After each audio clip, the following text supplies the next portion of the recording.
Disclaimer. March 19, 2003. 5:34 Universal Time Coordinated. Operation Iraqi Freedom commences.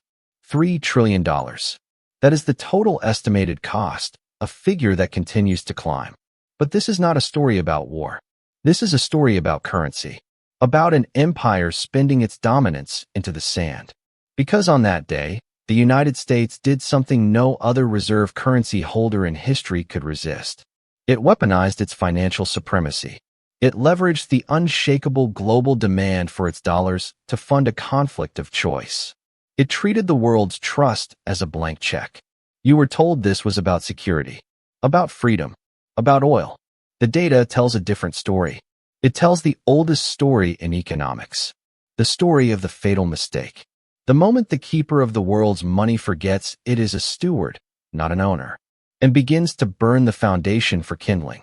This is the story of the reserve currency death spiral, a predictable, five-stage collapse pattern that has destroyed every global monetary hegemon in history. This pattern is not theoretical. It is etched in the ledgers of fallen empires. It is a clinical, repeating sequence of fiscal arrogance, military overreach, and inevitable abandonment. A 500-year cycle of economic dominance, followed by catastrophic decline. Portugal, Spain, France, Britain, each held the ultimate prize, global reserve currency status. Each believed it was permanent. Each followed the same path to oblivion. And the United States dollar is not an exception to history. It is a textbook case. We will trace this five-stage pattern. We will prove it with their data, their dates, their delusions, and we will show you exactly where America stands on that same, irreversible path. The reserve currency death spiral unfolds in five distinct, inevitable stages. Stage 1. The fiscal turning point. The empire chooses guns over butter, debt over discipline. It abandons monetary restraint. Stage 2. The weaponization of trust. It exploits its currency's privilege to fund imperial overstretch, sanctioning rivals, and forcing its money into geopolitics. Stage 3. The erosion of the anchor. Faith in the currency's backing, be it gold, productivity, or stability, begins to crack. Global holders start to quietly diversify. Stage 4. The sovereign debt crisis. The market rejects the empire's debt. Interest rates spike. The central bank is forced to choose between monetizing the debt and destroying the currency's value. Stage 5. The replacement. A new, more credible challenger emerges. A coordinated global shift occurs. The old reserve currency collapses into a regional shadow of itself. Portugal took 90 years to complete the cycle. Spain, 80. Britain, 40. The pace accelerates with technology. The United States entered Stage 1 in 1971. It is now deep in Stage 4. And you cannot escape the consequences. The rise and the fatal turn. The rise, Portugal to Britain. The story begins not with collapse, but with breathtaking ascent. The acquisition of reserve status is a story of innovation, dominance, and unimaginable wealth. Portugal, 1450 to 1540, the pioneer. With the carrack and the caravel, Portugal mastered wind and wave. By 1510, they controlled the spice trade. Lisbon became the world's warehouse. The Portuguese real was the first global currency of trade, accepted from Malacca to Brazil. They didn't just trade goods.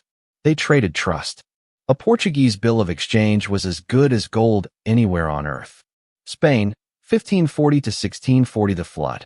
The Real de Ocho, the Spanish dollar, became the world's first truly global reserve currency.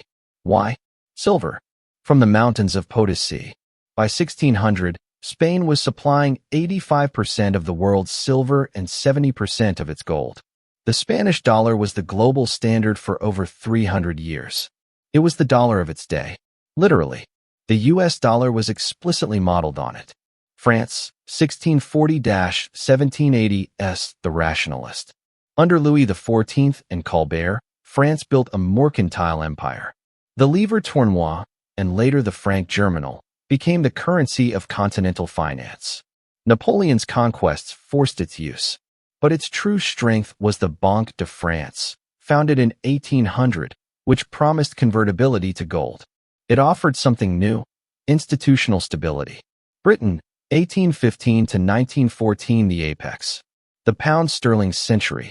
The Bank of England's promise to pay the bearer on demand was the most trusted sentence in global finance. By 1860, 60% of world trade was invoiced in sterling. The City of London was the world's bank. The gold standard was its religion, and Britain was its pope. The sun never set on the British Empire or on the demand for its debt. The pattern of ascent is clear. Each achieved dominance through a unique, overwhelming advantage: trade routes, commodity floods, institutional credibility, industrial might. Each believed their supremacy was divinely ordained or rationally permanent. Each reached a point of maximum dominance where the entire global system depended on their monetary stability. They were not just nations. They were the lubricant of world commerce, the backbone of all contracts, the anchor.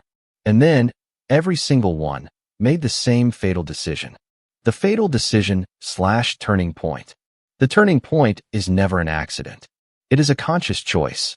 A choice to exploit the currency's privileged position for short-term imperial ambition at the long-term expense of its value. Portugal's fatal decision. The Moroccan campaign, 1578. King Sebastian I, obsessed with holy war against Morocco, emptied the treasury and led the flower of Portuguese nobility to slaughter at the Battle of Alcácer Quibir. The king died. The army vanished. The treasury was gone. Portugal was left defenseless, heirless, and bankrupt. To fund this disastrous crusade, they had debased their currency and leveraged their trade networks to the brink. The crown passed to Spain. The real's credibility never recovered. Spain's fatal decision. The 80 Years' War, 1568 to 1648. To crush the Dutch revolt, Spain chose perpetual war. They financed it with potassy silver, flooding Europe and triggering the price revolution, massive inflation. They defaulted on sovereign debt in 1557, 1575, 1596, 1607, 1627, and 1647. The world learned a lesson. The Spanish dollar was backed by endless debt and depreciating silver. Trust began to shift to the rising Dutch guilder. France's fatal decision. Financing the American Revolution, 1778 to 1783. To spite Britain, France under Louis XVI bankrolled the American rebels. The cost was catastrophic: 1.3 billion livres. The state's debt service consumed over 50% of annual revenue. To solve it, they printed. The assignat hyperinflation destroyed the savings of the French middle class and led directly to the Revolution of 1789. Napoleon restored sound money, but the fatal precedent was set. France would weaponize its finance for geopolitical goals. Britain's fatal decision. Abandoning the gold standard, 1914. When World War I began, Britain faced a choice: preserve the sanctity of the pound's gold convertibility or fund total war. They chose war. The Treasury suspended gold convertibility. They printed. They borrowed from the United States.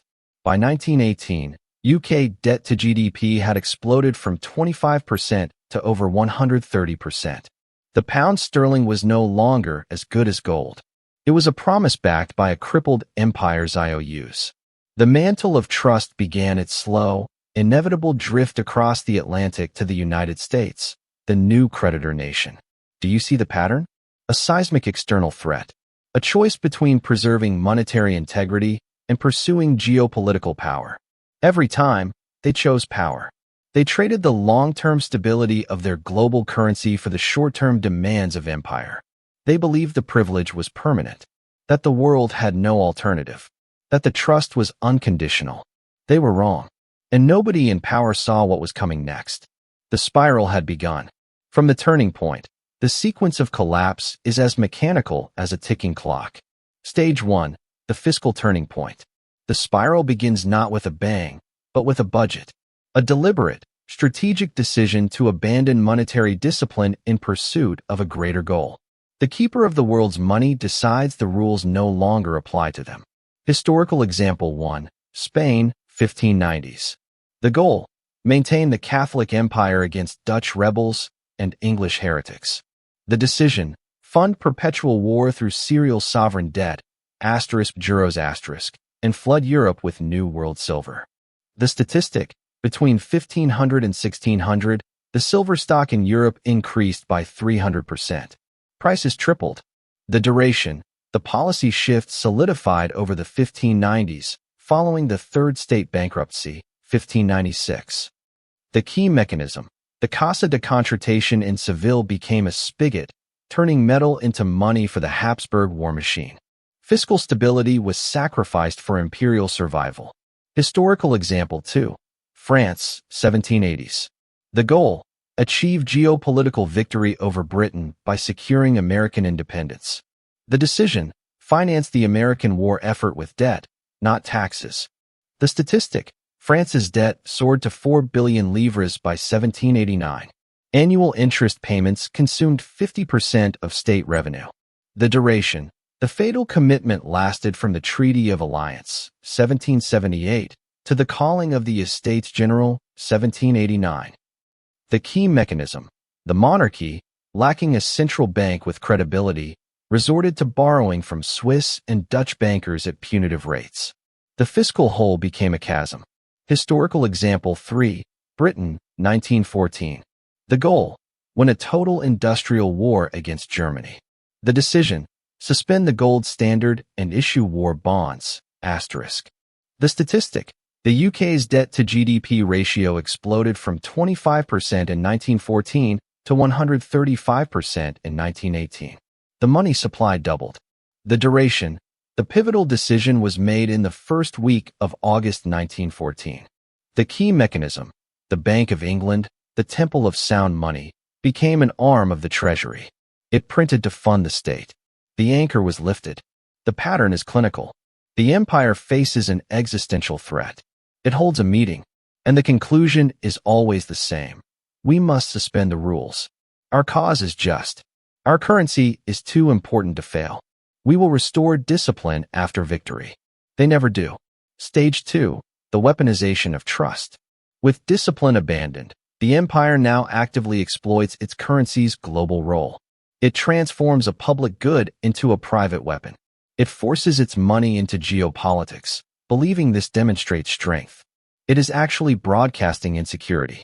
Historical example 1, Portugal, 1580s. The action, following the Moroccan disaster, King Philip II of Spain absorbed Portugal. The Portuguese real was forcibly merged into the Spanish system. The statistic, the Iberian Union dragged Portugal into Spain's endless wars, increasing Lisbon's military spending by 400% in 2 decades. The consequence, Dutch and English rivals, now cut off from Lisbon's trade, attacked Portugal's global network directly. They didn't just want the spice trade. They wanted to break the monetary monopoly that funded their enemy. Historical example 2, Britain, 1956. The action, the Suez Crisis. Britain, France, and Israel invaded Egypt after Nasser nationalized the canal.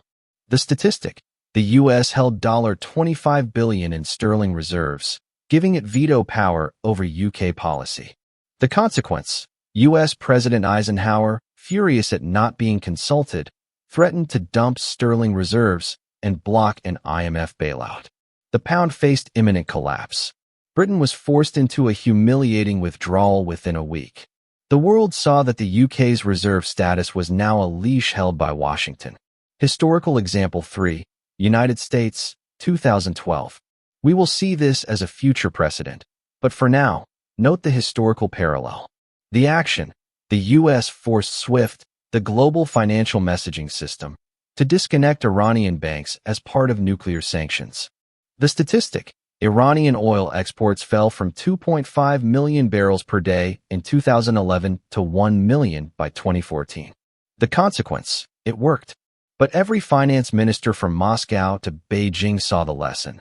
The dollar system could be turned off like a light switch. By you, if you were an adversary. The search for an alternative system began in earnest. For the declining hegemon, weaponization feels like power. For the rest of the world, it is a terrifying demonstration of vulnerability. It is the trigger for the next stage. Stage 3. The erosion of the anchor. Trust is not lost in a day. It drains slowly, then all at once. Global holders, other central banks, sovereign wealth funds, trading houses begin a quiet, deliberate diversification. They ask a simple question: what is this money actually backed by? Historical example 1. Spain, 1620 to 1640. The anchor, silver bullion from the Americas. The erosion, Portuguese yields peaked in 1590. By 1640, production was in permanent decline. Simultaneously, the quality of coinage was debased. The real contained less silver. The statistic: the silver content of the Real de Ocho was reduced by 25% over the 17th century. The reaction: Dutch merchants began pricing goods in their own, more stable guilders. Asian traders started demanding payment in Japanese silver or Chinese saisi. The Spanish dollar was becoming a floating abstraction. Historical example 2. France, 1920 to 1930. The anchor, the francs returned to the gold standard, the franc germinal. The erosion, post-World War I, France returned to gold at a vastly undervalued parity, giving it a trade advantage. They accumulated huge gold reserves. The statistic: France's share of world gold reserves rocketed from 7% in 1926 to 27% by 1932. The reaction: the gold hoarding policy sucked liquidity from the global system, strangling trade and exacerbating the Great Depression. The world saw France using the monetary system selfishly. The credibility of the franc as a neutral reserve asset was shattered. Historical example 3. Britain, 1945 to 1955.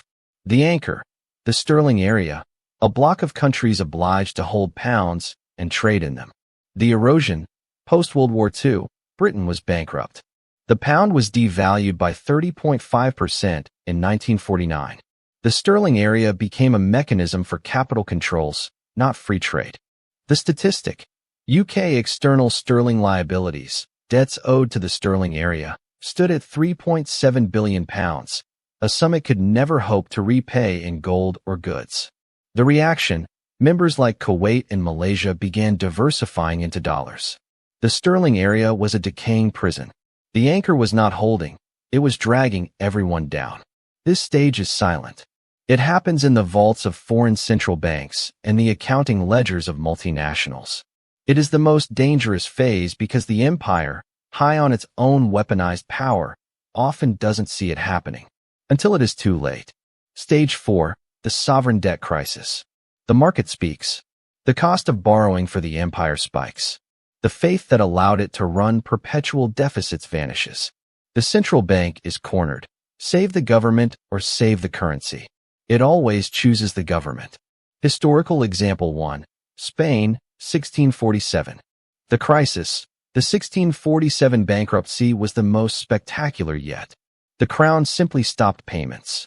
The interest rate, the yield on Spanish juros, perpetual bonds, became effectively infinite. No one would lend. The central bank choice: there was no central bank. The state confiscated private silver shipments from America, asterisk. The consequence: Spanish credit was dead. The empire's military machine, which ran on debt, ground to a halt. The Dutch Republic had already won the financial war. Historical example 2.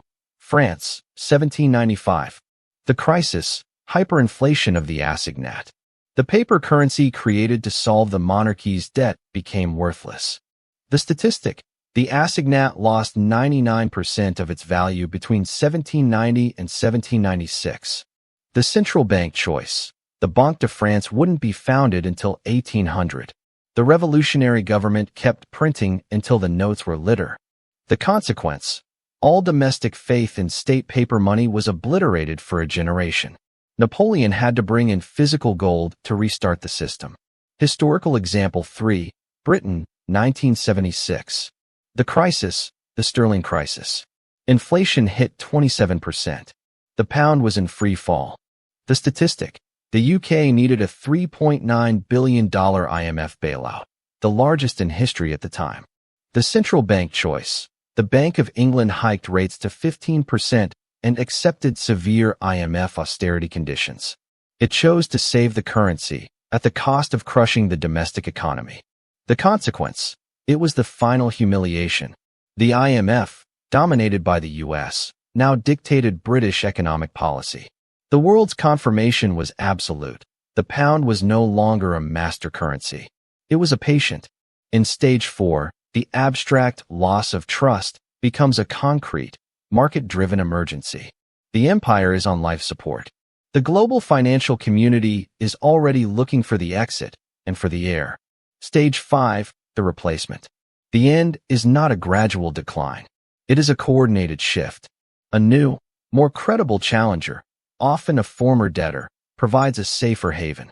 The old currency doesn't vanish. It is demoted to regional use. The exorbitant privilege evaporates. Historical example 1.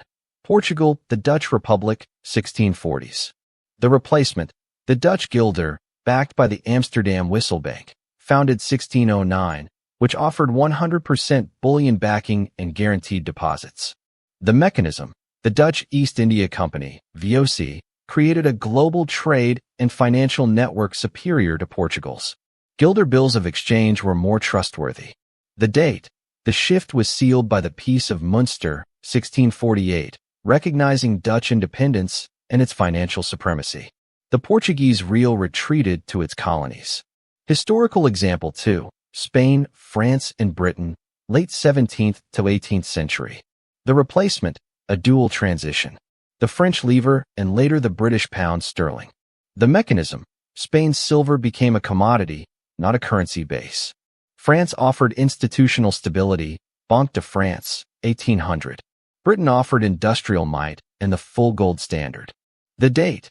No single date, but the Spanish dollar's final demise as the dominant global reserve is marked by the Latin Monetary Union, 1865, which excluded Spain, and the rise of the classical gold standard, 1870s, led by Britain.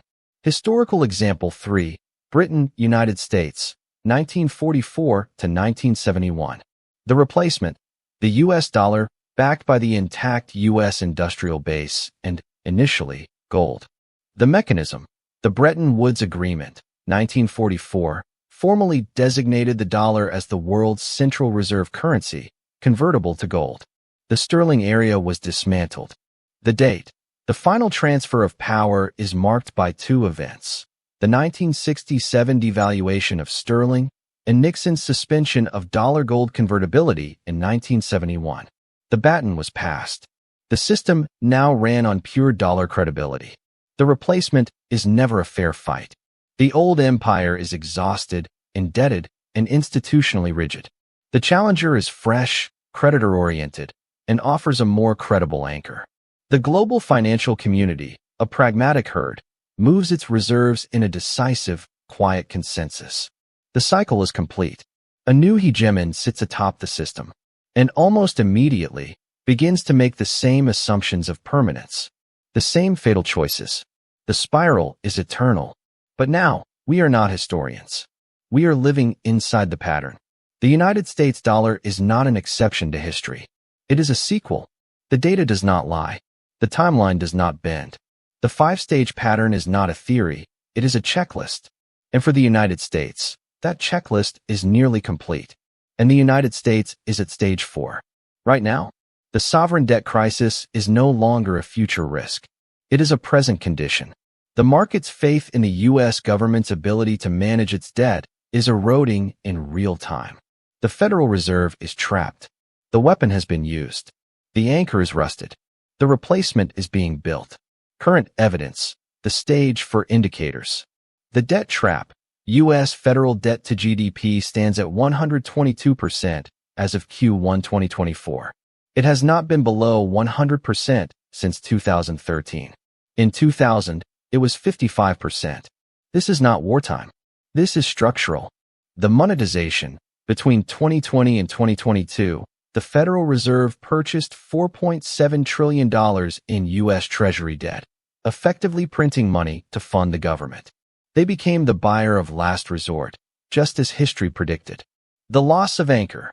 Since Nixon ended dollar-gold convertibility in 1971, our fiscal turning point. The dollar is backed by full faith and credit. That credit is now questioned. Real, inflation-adjusted, yields on 10-year treasuries have been negative for significant periods post-2020, meaning investors are knowingly losing purchasing power by holding them. Foreign exodus. Major holders are reducing dependency. China's holdings of U.S. treasuries have fallen from a peak of $1.31 trillion in 2013 to $775 billion in early 2024, a 40% reduction. This is not noise. This is a strategic, decade-long diversification. The interest bill. In 2023, the U.S. government spent $659 billion on net interest costs. That is more than the entire defense budget. By 2034, the Congressional Budget Office projects that number will be $1.6 trillion annually. The debt is now eating the budget. Every spiral has a point of no return. A single policy that reveals the trap. Date: March 2022. The event: the United States and European allies freeze $300 billion of Russian central bank assets following the invasion of Ukraine. They weaponized the dollar and euro-based financial infrastructure with unprecedented scale against a major economy. The immediate effect: the Russian economy was hammered. The unintended, historic effect: every other nation on earth received the final, undeniable memo. The revelation was this: reserve currency holdings are not safe assets. They are political liabilities. If you are not a geopolitical ally of the hegemon, your reserves can be taken. The foundational principle of a reserve currency, that it is a neutral, safe store of value, was shattered in a weekend. It was the Suez 1956 moment for the United States, but with global digital reach. It was Stage 2 weaponization executed with such brute force that it instantly accelerated the timeline into Stage 4. The world saw the risk, and they began to act. Stage 4 indicators in real time. The signals are flashing red. Not in theory. On trading screens. Loss of exclusive pricing power. For the first time in decades, major commodities are being traded outside the dollar. In 2023, over 20% of Russian oil exports were invoiced in Chinese yuan or UAE dirhams.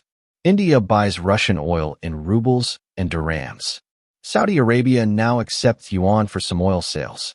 Bilateral settlement systems. China has established over 30 bilateral local currency settlement agreements with trading partners, from Brazil to Pakistan. The Cross-Border Interbank Payment System, CIPS, is a direct, yuan-based alternative to SWIFT. Central Bank Gold Rush. Global central banks have been net buyers of gold for 14 consecutive years. 2022 and 2023 saw the highest annual purchases on record, 1,081 and 1,037 tons respectively. They are swapping dollar IOUs for a tangible asset with no political risk, exactly as 17th century merchants swapped Spanish reals for Dutch guilders. The BRICS threat. The expansion of BRICS and its explicit goal of creating a non-Western trading and financial bloc is not about ideology. It is about building an alternative plumbing system. A new monetary network. Treasury market strains. The bedrock of global finance. The U.S. Treasury market has shown repeated episodes of illiquidity. In times of stress, the safe haven trade is no longer automatic. The Fed has had to directly intervene as a backstop buyer. The market is signaling that the asset is becoming too risky, too large, and too politicized to function smoothly. They told you the dollar's dominance was eternal, that there was no alternative. The truth is being written in the balance sheets of the world's central banks. The alternative is being constructed, transaction by transaction, gold bar by gold bar, bilateral agreement by bilateral agreement. It is a decentralized, fragmented, but determined effort to escape the trap of Stage 4. The question is no longer if the dollar will lose its reserve status. The question history forces us to ask is, who is next in line? The end of a reserve currency is not an event. It is a process, a reordering of the global economic map. There will be winners. There will be catastrophic losers. And your place in this new order will be determined by what you understand right now. For the winners, The challenger currency's backers, the nation or bloc that provides the new anchor, will enjoy the exorbitant privilege for its next cycle. Capital will flood toward it, lowering its borrowing costs. Its corporations will have easier global access. Its geopolitical power will be amplified by financial leverage. If the transition is to a currency basket or a commodity-backed digital unit, the winners will be those holding the underlying assets. Commodity producers and tangible asset holders.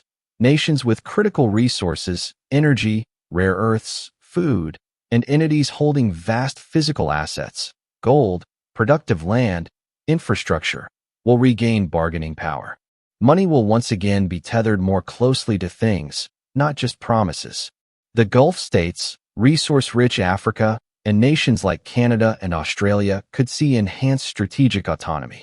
The financial architects, the institutions and fintech platforms that build the new settlement rails, whether in Asia, the Middle East, or through decentralized ledgers, will become the new Visa, SWIFT, and JP Morgan. They will extract fees from the new system's plumbing. Historical precedent: the Dutch Republic in the 1600s.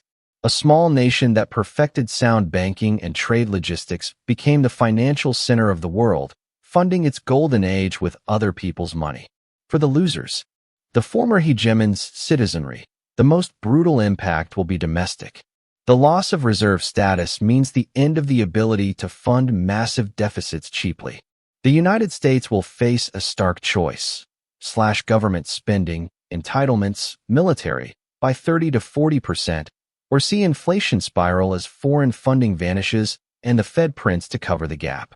The standard of living built on perpetual debt will collapse. Dollar-denominated savers, anyone holding long-term dollar cash, bonds, or fixed income assets, will see their purchasing power annihilated. A 30 to 50% devaluation of the dollar on the global exchange is a realistic historical baseline for this transition. Your life savings, if not hedged, will shrink before your eyes. Globalization's middlemen, the complex, just-in-time supply chains and financialized corporate models that rely on stable, cheap dollar financing, will fracture. The cost of moving money and goods across a multipolar monetary system will soar. Historical precedent: the British Public Post, 1967. Years of austerity, stagnant wages, inflation, the winter of discontent, and a humbled geopolitical posture. The empire was gone, and the financial privilege that sustained its illusion followed. History doesn't repeat, but it rhymes. The pace of collapse has accelerated with each cycle. Portugal, 90 years. Britain, 40 years. Information technology compresses time. Based on the established pattern and current velocity, here is the projected arc. 2025 to 2030. The fragmentation acceleration, late stage 4. The U.S. debt ceiling and budget battles become perennial crises, with credit downgrades. The Federal Reserve is permanently engaged in yield curve control, explicitly capping Treasury interest rates while inflation runs structurally higher. This is the definitive monetization. De-dollarization moves from bilateral agreements to formal, regional blocs. A global South trading zone using currency baskets emerges. Key event: a failed U.S. Treasury auction. A major, non-allied nation, e.g., Saudi Arabia, officially prices a major commodity contract, like an LNG terminal, in a non-dollar currency. 2030 to 2035, the crisis and flip, stage 5 transition. A geopolitical or financial shock triggers a run on the dollar. Foreign official selling of treasuries becomes a flood, not a trickle. The Fed is forced to impose capital controls or counterparty restrictions to stem the outflow, the final, desperate weaponization. A clear alternative anchor gains consensus. This will not be a single currency like the yuan. It will be a basket system, perhaps IMF special drawing rights, SDRs, reformed to include commodities, or a digital settlement system backed by a consortium of central banks. Key event: a coalition of nations, BRICS plus, major commodity exporters, agree to settle all mutual trade in a new, shared unit of account, bypassing dollar clearing entirely. 2035 to 2050, the new equilibrium. The US dollar becomes a regional America's currency, akin to the post-imperial British pound. It remains important, but no longer dominant. Global trade splits into monetary spheres of influence. A digital yuan bloc in Asia, a Eurozone plus in Europe/Africa, a dollar zone in the Americas, and a commodity basket zone for interbloc trade. The cost of being the former hegemon is paid. A generation of lower U.S. living standards, wrenching political upheaval, and a dramatically reduced ability to project global military power without bankrupting itself. The pattern is clear. It is etched in the financial archives of Lisbon, Seville, Paris, and London. The United States checked every box. The fiscal turning point? 1971, the Nixon shock. The weaponization of trust? Post 9/11 sanctions. 2022 Russian asset seizure. The erosion of the anchor? Trillion-dollar deficits during peacetime growth. The sovereign debt crisis? We are here. The market's patience is quantified in the rising term premium it now demands. The question is no longer if. The mechanisms of replacement are already being stress-tested on the global stage. The only remaining question is when. Based on the accelerated historical timeline and the velocity of current events, the critical transition window is 2030 to 2035. You have between 5 and 10 years to understand the new map, to reposition your assets away from the decaying system and toward the emerging ones, to learn the lessons that Portugal, Spain, France, and Britain learned in their ruins. No currency is permanent. No empire is exempt. The only constant is the pattern, and the pattern always wins. Disclaimer: this video is for educational and informational purposes only. It presents historical analysis, opinions, and interpretations based on publicly available sources. It is not financial advice, political advice, or a prediction of future events. All historical comparisons and references to modern countries or governments are theoretical and should not be interpreted as claims, certainties, or endorsements. Viewers are encouraged to research independently and draw their own conclusions. Past performance is no guarantee of future results. The economic future is inherently uncertain, and many factors could alter the trajectories discussed.